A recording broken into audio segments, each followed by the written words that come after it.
हम सभी जानते हैं कि एल्बर्ट आइंस्टीन एक जीनियस थे और उनका आईक्यू लेवल वर्ल्ड के मोस्ट हाईएस्ट लोगों में से था। हम जिस काम को करने के बारे में सोच भी नहीं सकते, आइंस्टीन ने उन पर काम किया और उन्हें पूरी दुनिया के लिए आसान बना दिया।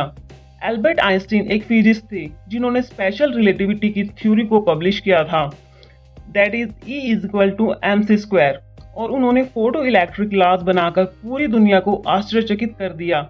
और इसीलिए उनकी extra ordinary thinking and understanding को देखते हुए उन्हें नोबेल प्राइज से सम्मानित किया गया। लोगों का मानना है कि आइंस्टीन के पास एक एक्स्ट्रा ऑर्डिनरी ब्रेन था जो सामान्य ह्यूमन ब्रेन से काफी अलग था, और ये बात आइंस्टीन को भी पता थी। इसलिए वह नहीं चाहते थे कि उनकी डेथ के बाद उनकी बॉडी पर रिसर्च किया जाए, बल्कि उन्होंने इंस्ट्रक्शन दी थी कि उनकी बॉडी एंड स्पेशली ब्रेन का अंतिम संस्कार किया जाए। लेकिन वही हुआ जिसका आइंस्टीन को डर था। 13 अप्रैल 1955 को प्रिंसटन हॉस्पिटल में एल्बर्ट आइंस्टीन की डेथ हो गई। डॉक्टर्स शव परीक्षण करने आए और ब्रेन चुरा लिया। वह यह जानना चाहते थे कि इस जीनियस ब्रेन के अंदर है क्या। आइंस्टीन का ब्रेन चुराने वाले डॉक्टर थॉमस हार्वे थे, जिन्होंने कॉन्सिक्वेंसेस फेस करने से ज़्यादा इस ब्रेन को स्टडी करने में इंटरेस्ट दिखाया। जब प्रिंसटन हॉस्पिटल को इस इंसिडेंट के बारे में पता चला तो उन्होंने उसे नौकरी से निकाल दिया। लेकिन डॉक्टर हॉर्वे हैंस एल्बर्ट, जो कि एल्बर्ट आइंस्टीन के बेटे थे, अपने पिता के ब्रेन पर रिसर्च करने और पूरी दुनिया को इसके बारे में बताने में सफल रहे। उस दिन से उस ब्रेन की एक लॉन्ग जर्नी शुरू हुई। डॉक्टर हॉर्वे एक पैथोलॉजिस्ट थे जो केवल पोस्टमार्टम के बारे में जानते थे, और इसीलिए उनका मानना था कि वह इस जीनियस ब्रेन पर रिसर्च करने में सक्षम होंगे। लेकिन सिचुएशन यह हुई कि डॉक्टर हॉर्वे को प्रिंसटन हॉस्पिटल में अपनी नौकरी खोनी पड़ी। इसीलिए डॉक्टर हॉर्वे आइंस्टीन के ब्रेन को पेंसिल्वेनिया ले गए, जहां उन्होंने ब्रेन की बहुत सारी फोटोज ली और उन्हें 240 छोटे पीसेस में काट दिया, और हर टुकड़े को अलग अलग जार में रखने के बाद उन सभी को अपने बेसमेंट में छुपा दिया। और इसी वजह से उनका अपनी वाइफ के साथ आर्ग्यूमेंट होता है और उनकी वाइफ उन्हें धमकी देती है कि वह ब्रेन को बाहर फेंक देगी। आर्ग्यूमेंट इवेंचुअली डाइवोर्स तक पहुंच गया और डॉक्टर हार्वे ब्रेन को लेकर कैंसस चले गए, जहां उन्होंने एक मेडिकल सुपरवाइजर के रूप में काम करना शुरू किया। और अपने फ्री टाइम में उन्होंने आइंस्टीन के ब्रेन को स्टडी करना शुरू किया। उसके बाद उन्होंने बार बार नौकरियां बदली और अलग अलग शहरों में चले गए। कई वर्षों के बाद भी डॉक्टर हार्वे आइंस्टीन के ब्रेन पर कोई सॉलिड रिसर्च नहीं कर सके। इसके बजाय उनका मेडिकल लाइसेंस कैंसिल कर दिया गया और उनके लिए सिचुएशन इतनी खराब हो गई कि उन्हें प्लास्टिक फैक्ट्री में काम करना शुरू करना पड़ा। उस समय उन्होंने डिटेल रिसर्च के लिए ब्रेन के डिफरेंट पीसेस को दुनिया के बेस्ट न्यूरोलॉजिस्ट के पास भेजने का एक गुड डिसीजन लिया। कई न्यूरोलॉजिस्ट ने इस जीनियस ब्रेन पर सेवरल स्टडीज पब्लिश की, जहां यह पाया गया कि आइंस्टीन का ब्रेन सामान्य ह्यूमन ब्रेन से काफी अलग था। सबसे बड़ा डिफरेंस कॉर्पस कैलोजम पार्ट में पाया गया। अब यह जानना जरूरी है कि ह्यूमन ब्रेन 2 पार्ट्स में डिवाइडेड होता है। लेफ्ट ब्रेन बॉडी के राइट पोर्शन को कंट्रोल करता है, जबकि राइट ब्रेन बॉडी के लेफ्ट पोर्शन को कंट्रोल करता है।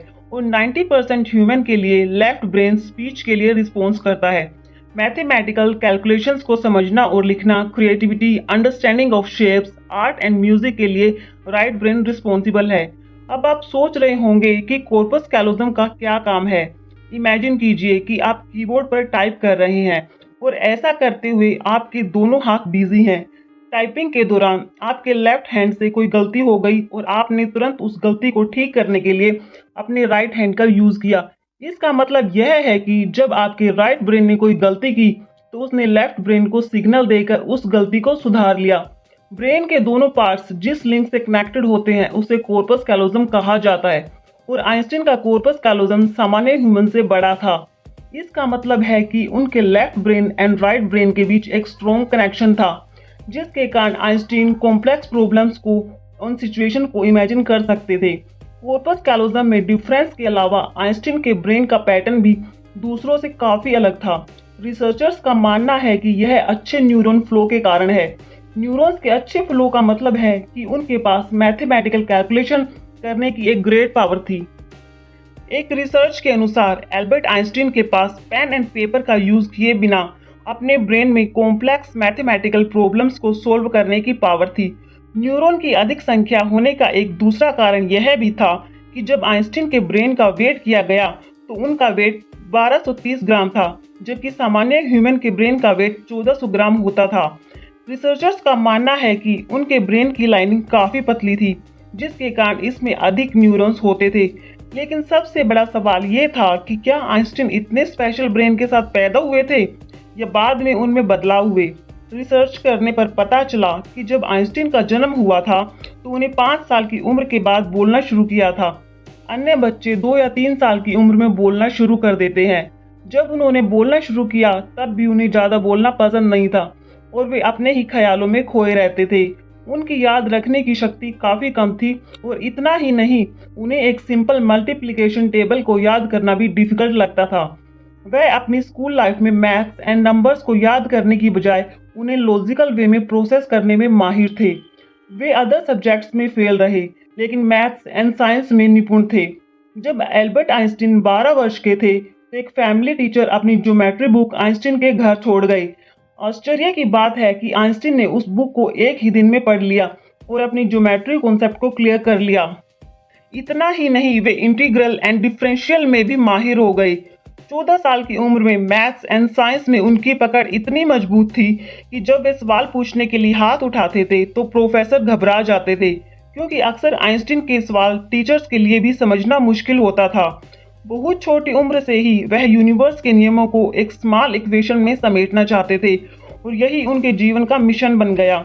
26 की उम्र में आइंस्टीन ने 4 रिसर्च पेपर पब्लिश कर दुनिया को आश्चर्यचकित कर दिया और इसीलिए ह्यूमैनिटी के लिए आउटस्टैंडिंग रोल प्ले करने के लिए उन्हें नोबेल प्राइज से सम्मानित किया गया। कई डॉक्टर्स एंड साइंटिस्ट ने यह कंक्लूजन निकाला कि आइंस्टीन का ब्रेन उनके जन्म के बाद स्पेशल हो गया था। इसके पीछे सबसे बड़ा कारण यह था कि जब उन्हें अपने सवालों का जवाब नहीं मिला तो उन्होंने अपने दिमाग की मदद से जवाब ढूंढने की कोशिश की। छोटी उम्र से ऐसा करने से उनका ब्रेन डेवलप। आज आइंस्टीन का ब्रेन अमेरिका के मटर म्यूजियम में रखा हुआ है, जिसे माइक्रोस्कोपिक स्लाइड्स पर बड़ी सावधानी से प्रिजर्व किया गया है। मुझे विश्वास है आपको यह वीडियो पसंद आया होगा। मिलते हैं जल्द ही आपसे एक नए वीडियो के साथ।